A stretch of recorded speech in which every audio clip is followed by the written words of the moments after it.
The lights of the Confederacy's capital gleamed like stars, their cold radiance casting an almost unnatural glow on the sleek walls of the Parliament chamber.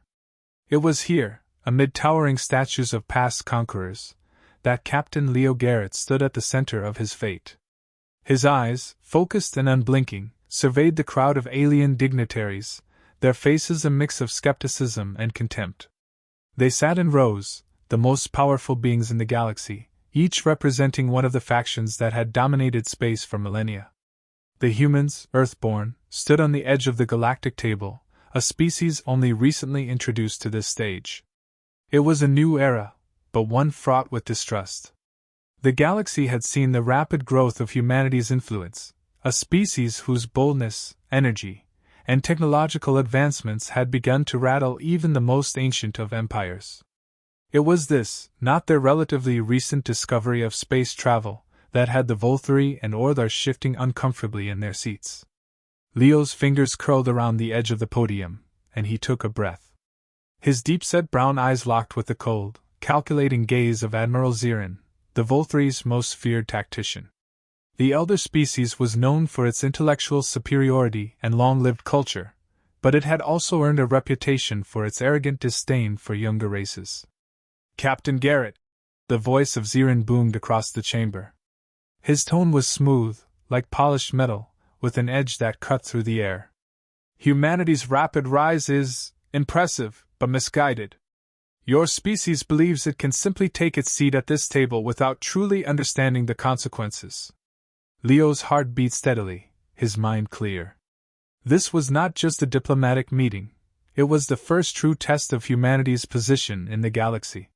He had been invited here by the Confederacy, sure, but it wasn't out of respect. It was to see if humans were a passing trend or a true force to reckon with. "We are not here to ask for a seat, Admiral," Leo replied, his voice firm but measured. "We're here because we have earned it. By our achievements, by our ingenuity, and by our will to survive.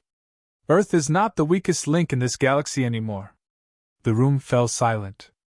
The Volturi representative raised an eyebrow, his thin lips curling into a slight sneer. The rest of the room was expectant, waiting for the inevitable counter from Zirin. "You misunderstand, human," Zirin said, his voice still calm but laced with venom. "You are a fleeting spark in the dark void of the galaxy. The longer you burn, the sooner you'll be extinguished. Your species is still a child, eager, yes, but without the depth to comprehend the larger picture. This galaxy was forged by species far older, far wiser than yours. And we will not tolerate instability." Leo stood taller. He was not intimidated by Zirin, nor by the overwhelming presence of the elder species. The Volturi and the Orthar had known peace for centuries, but peace often bred complacency. Humanity, on the other hand, had been thrust into the crucible of survival, forced to evolve, to adapt, and to rise quickly or perish.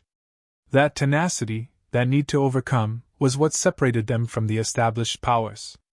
"I do not ask for your tolerance," Leo said, his words slow and deliberate.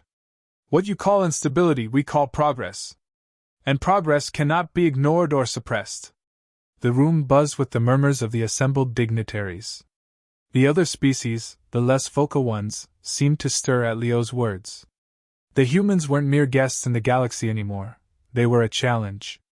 Zirin's eyes narrowed, and the corner of his mouth twitched as if amused. "A challenge," he repeated, leaning forward. "Yes, I suppose you are. But be warned, Captain Garrett, the consequences of your species stepping too far into galactic matters may be catastrophic." The human captain didn't flinch. His mission, his goal, was clear. They had come too far to be pushed aside now.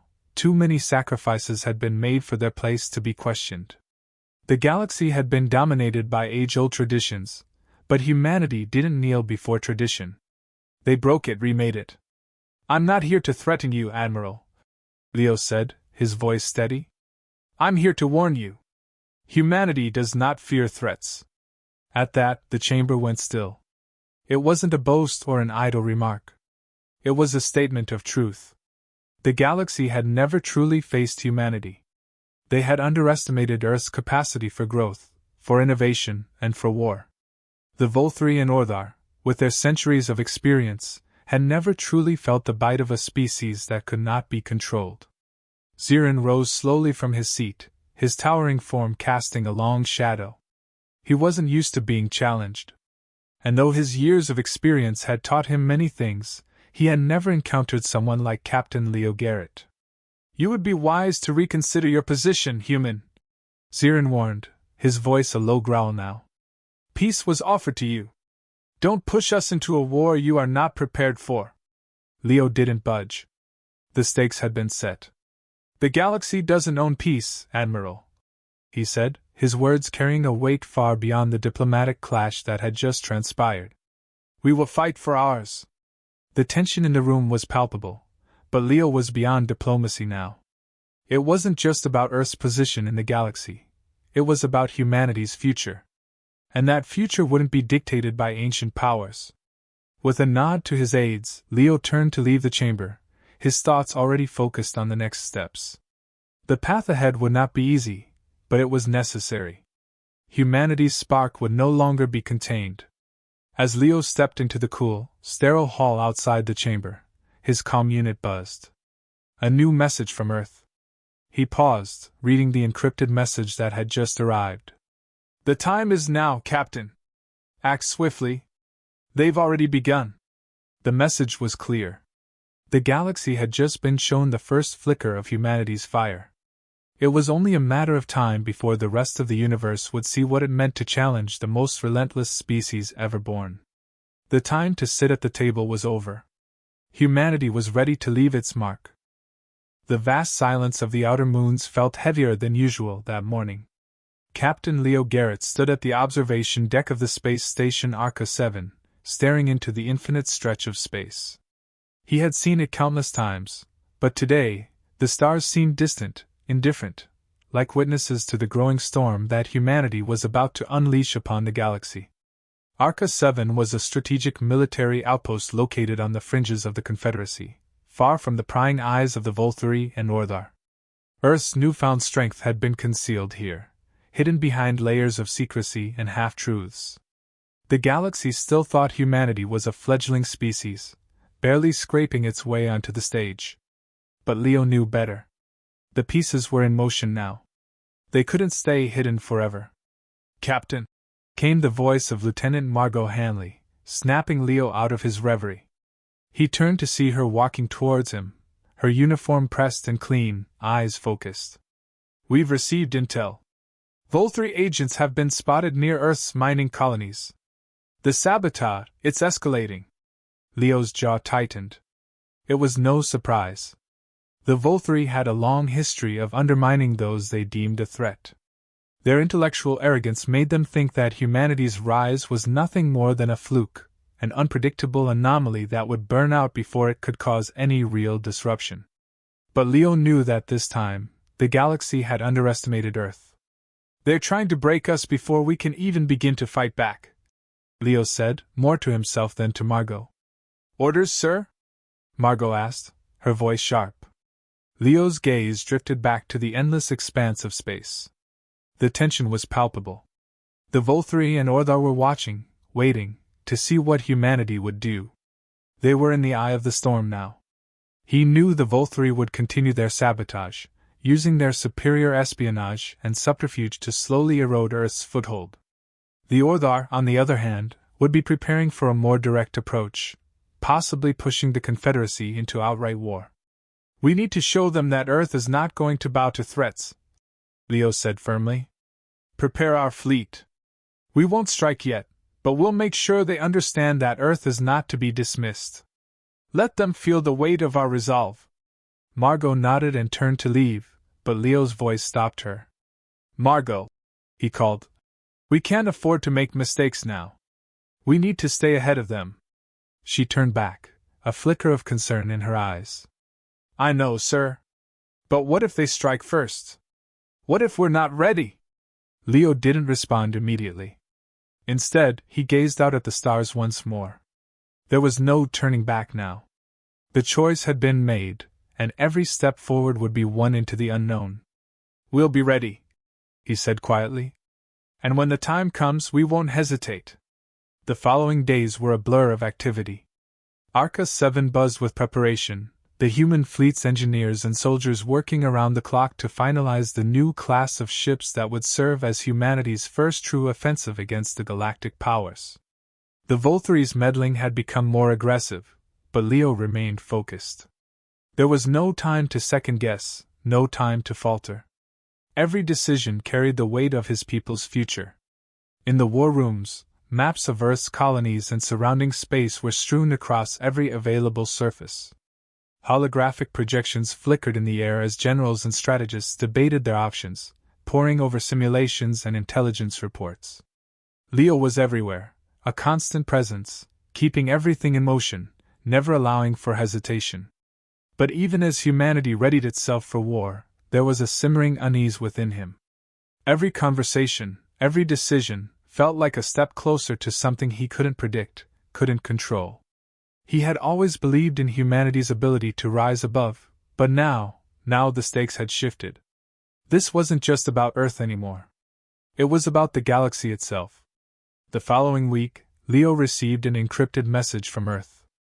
The cryptic words caused his pulse to spike. The Volthuri are onto us. They know we're preparing. They've already begun sending forces to our colonies. Act swiftly. The warning confirmed what Leo had suspected all along. The Volthuri had been watching, waiting for the moment when humanity would make its move. It was now or never. Leo immediately convened a meeting with his top command staff. They gathered in the war room, the heavy steel doors locking behind them. The tension in the room was palpable, as if everyone knew that the next few minutes would determine their fate. "We have no choice now," Leo began, his voice hard. "The Volthuri have escalated their attacks. Our colonies are being threatened. We cannot let them push us into submission any longer. We're striking back." The murmurs in the room were a mixture of fear and determination. The human fleet was still not as powerful as the Volthuries, but it had something more. It had humanity's will to survive. "We'll launch a defensive strike on the Volthuri fleet near the lunar mines," Leo continued, pointing to the holographic map. "If we succeed, we'll send a clear message to the galaxy: humanity is here to stay. We won't be intimidated. The Confederacy won't dictate our future." "What about the Orthar?" Lieutenant Margot asked. "They'll see this as a provocation." Leo met her gaze. "Then let them see it. Let them know that humanity is no longer hiding. The galaxy is about to learn what it means to challenge us." As Leo and his fleet set course for the lunar mines, the final preparations were made. The crew was tense, each person acutely aware of what was at stake. The humans were about to confront the very forces that had shaped the galaxy for eons. They were outnumbered, outgunned, and in many ways outclassed. But they had something the Volthuri and Orthar had never faced: a relentless, burning drive to prove their place in the universe. Leo stood at the bridge of the vanguard, his eyes trained on the approaching coordinates. He could feel the weight of every decision pressing on him. The fleet was ready, but would they be enough? The final jump into Volthuri space was imminent. As Leo took one last look at the crew, he spoke with unwavering conviction. "This is it," he said, his voice low but steady. "We're not just fighting for survival anymore. We're fighting for our future." And with that, the fleet entered the unknown, prepared to face the galaxy's most powerful forces head-on. The hum of the engines reverberated through the Vanguard, the flagship of Earth's fleet, as it cut through the vast void of space. Captain Leo Garrett stood at the helm, his sharp eyes scanning the data streams cascading across the bridge. A holographic map displayed their approach to the Volthuri-controlled lunar mines, a heavily fortified outpost that Earth had been using to mine precious resources. The Volthuri had seen Earth's rise as a threat, and now they were preparing to crush humanity's foothold in the galaxy. "We're 10 minutes out, Captain," Margot Hanley, Leo's most trusted lieutenant, reported, her voice tinged with a mix of anticipation and tension. "The Volthuri fleet is in position. Their reinforcements are coming in fast." Leo's jaw tightened. He knew this moment was coming, but there was no room for hesitation now. It wasn't just about fighting for Earth's survival anymore. It was about sending a message to the galaxy: humanity was no longer a passive player. They were here to stay, and they were ready to fight for their place at the table. "Make sure the fleet stays in formation," Leo said, his voice low but resolute. "We strike quickly and decisively. We can't afford to let them regroup." The vanguard was flanked by Earth's newly built fleet, sleek, nimble ships that harnessed the best of human ingenuity. These vessels, though not as large as the Volturi warships, were equipped with advanced stealth technology and weaponry designed to outmaneuver their foes. They weren't just soldiers, they were symbols of human resilience. Leo turned to his second-in-command, Commander Ethan Hayes. "Ready the fighters. We hit them hard, and we hit them fast. No retreat." Hayes nodded, his face set in determination. "Aye, Captain. We'll make sure they understand what happens when they push humanity too far." The battle began almost instantly. As the vanguard and the fleet closed in on the lunar mines, the first shots rang out. Volturi warships, massive and heavily armored, opened fire. Their advanced shields flickered as the beams of energy from Earth's ships slammed into them. But it wasn't enough to stop the onslaught. The Volturi were relentless, their weapons pounding the human fleet, forcing them to maneuver at breakneck speeds. Leo watched as the holographic displays tracked the incoming enemy forces, calculating trajectories and probabilities. It was a dance of death, the stakes higher than ever. Earth's fleet was smaller, but it had an edge, flexibility, innovation, and the sheer will to survive. Leo's mind raced, calculating their next move. "Deploy the drones," Leo ordered. "We need to force their shields down. Follow up with the bombers." Drones, small and agile, swarmed out from the vanguard and the rest of the fleet. They darted through the gaps in the Volturi lines, their cloaking technology making them nearly invisible. They struck with precision, targeting weak points in the Volturi ship's defenses, causing massive explosions to ripple through their ranks. The Volturi retaliated with a barrage of their own, but Earth's fleet had already adapted, weaving between the onslaught with expert precision. In the distance, a massive Volturi warship, the Aegis of Eternity, loomed, its size dwarfing even the vanguard. It was their flagship, the heart of their military might. Leo knew that taking it down was key to securing victory. But it wouldn't be easy. "We need to disable the Aegis," Leo said, his voice steady but filled with the gravity of the situation. "We can't let them rally their forces. Focus all firepower on its engines." The vanguard fired, the beams of energy crackling through the void and slamming into the Aegis's hull. For a moment there was silence, then the distant thud of impact. The Volturi warship's shields flickered under the assault, but it remained mostly intact. "Captain?" Margot shouted, her voice urgent. "Their fleet is forming up for a counterattack. We're outnumbered." Leo's fingers flew over the controls, his mind working faster than his hands could keep up.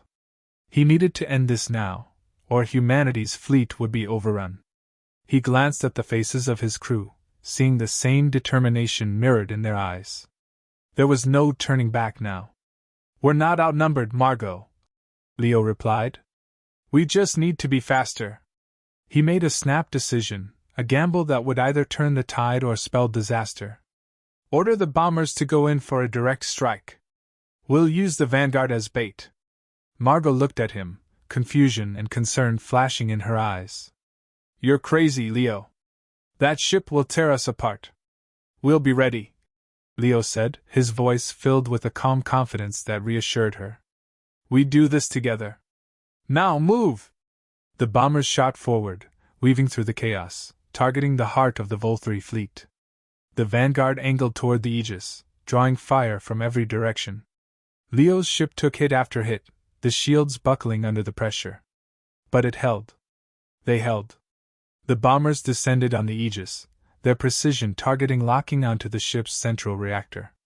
The Aegis's massive guns fired, trying to stop them, but the bombers were too quick.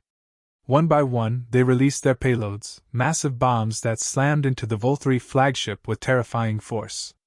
The Aegis shuddered as its reactor detonated, sending shockwaves through the surrounding ships. For a moment, time seemed to freeze. The Aegis split apart, its once mighty form crumbling into a cloud of debris. The Volturi fleet faltered, their coordination breaking down as they scrambled to regroup. Leo's heart pounded in his chest, the adrenaline surging. The victory was theirs, but it came at a cost. The Vanguard had taken heavy damage, and several of Earth's ships were lost in the explosion. "We did it," Margot said, her voice filled with awe. "We actually did it." Leo didn't respond immediately. He couldn't afford to relax just yet. The battle was far from over.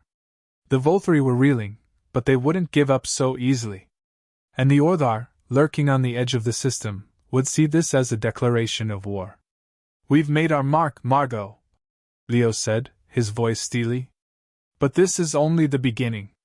As the debris from the Volturi flagship drifted in the vacuum of space, Leo stood at the helm of the Vanguard, his mind already turning to the next steps. This victory, though significant, would not be enough to secure humanity's place in the galaxy. The real battle had just begun. "We're sending a message," Leo said quietly. "Humanity is no longer a footnote in galactic history. We are here to stay." And as the human fleet regrouped and prepared for the next phase of the conflict, Leo Garrett knew one thing for certain: the galaxy would never see Earth the same way again. The silence in the command center of the Vanguard was deafening, broken only by the soft hum of the ship's systems. The holographic screens flickered with data from across the galaxy, stray transmissions, fragmented reports, and intercepted communications from the Confederacy. Humanity had just struck a decisive blow against the Volturi, but the galaxy was still reeling from the shock of it all. Leo Garrett stood at the center of it, his hands clasped behind his back as he surveyed the digital battlefield before him. The victory at the lunar mines had been nothing short of spectacular, but the cost had been steep. The Volturi fleet had been crippled, their flagship destroyed in a single blow. Yet, the galaxy's response was not one of fear or awe, it was one of alarm. The elder species had seen the potential threat Earth posed, and they were not going to let it go unchallenged. Leo's thoughts were interrupted as Margot Hanley entered the room, her expression grim. Her eyes were bloodshot, and the weariness of the past week weighed heavily on her.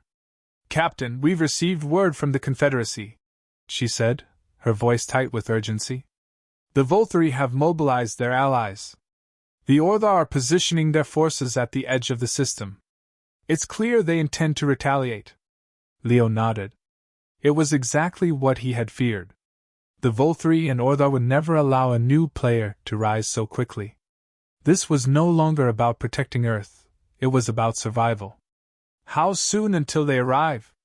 "Within days. The Orthar are already on their way.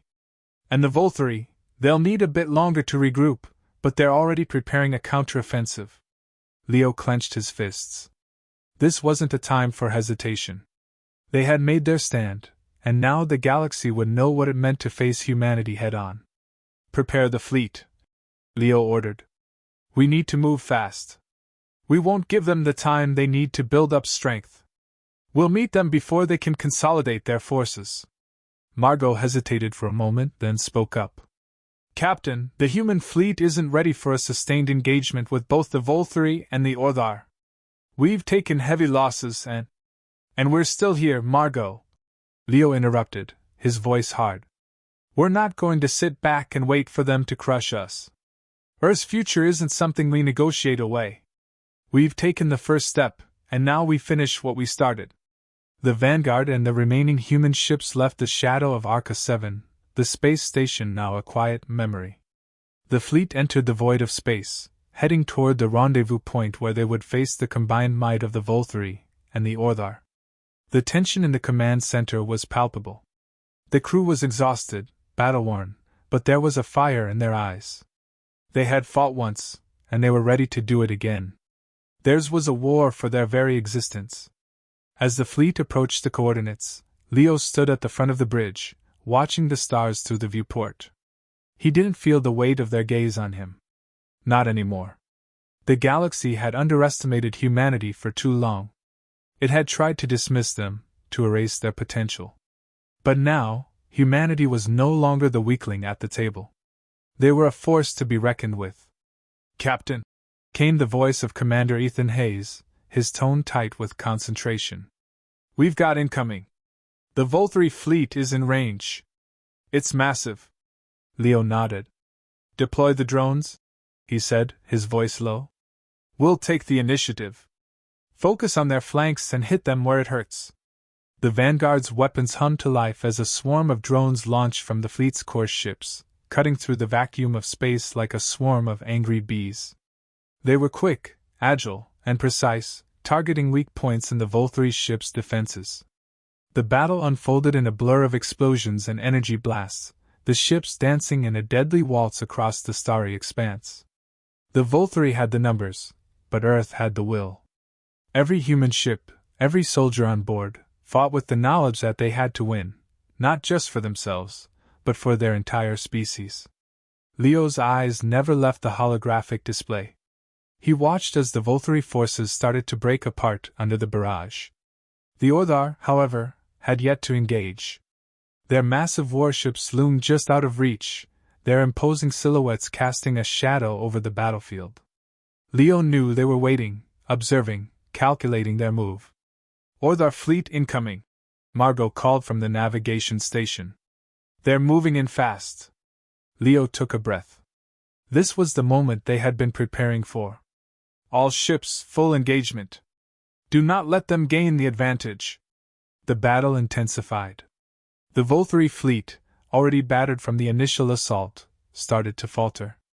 But the Orthar, large, unyielding, and powerful, pushed forward like a tidal wave, their warships unleashing a barrage that made even the Vanguard shudder. Leo felt the impact of each blast in his bones. His mind raced, calculating their next steps, but the truth was becoming clear: the human fleet was outgunned. Even their best efforts couldn't match the raw power the Orthar possessed. "We need to hit their flagship," Leo said, his voice sharp. "Target their primary weapons. The Colossus must be neutralized." The Colossus, the largest Orthar vessel, was the key to the entire battle. If they took it down, the rest of the fleet would lose coordination and fall apart.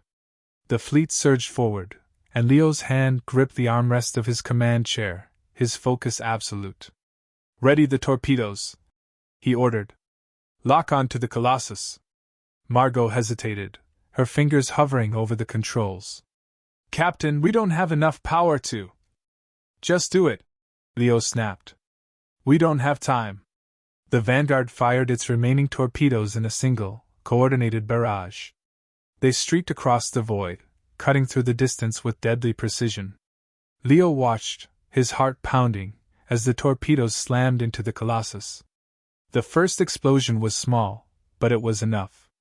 The second, larger explosion rocked the battlefield as the Colossus's primary reactors detonated. The Orthar flagship went silent in space, its once mighty presence extinguished in an instant. For a moment, everything froze. The battle stopped, and the remaining Orthar ships hesitated. The Volturi, seeing their allies' flagship crippled, began to retreat. "We've done it," Margot whispered, her voice shaking.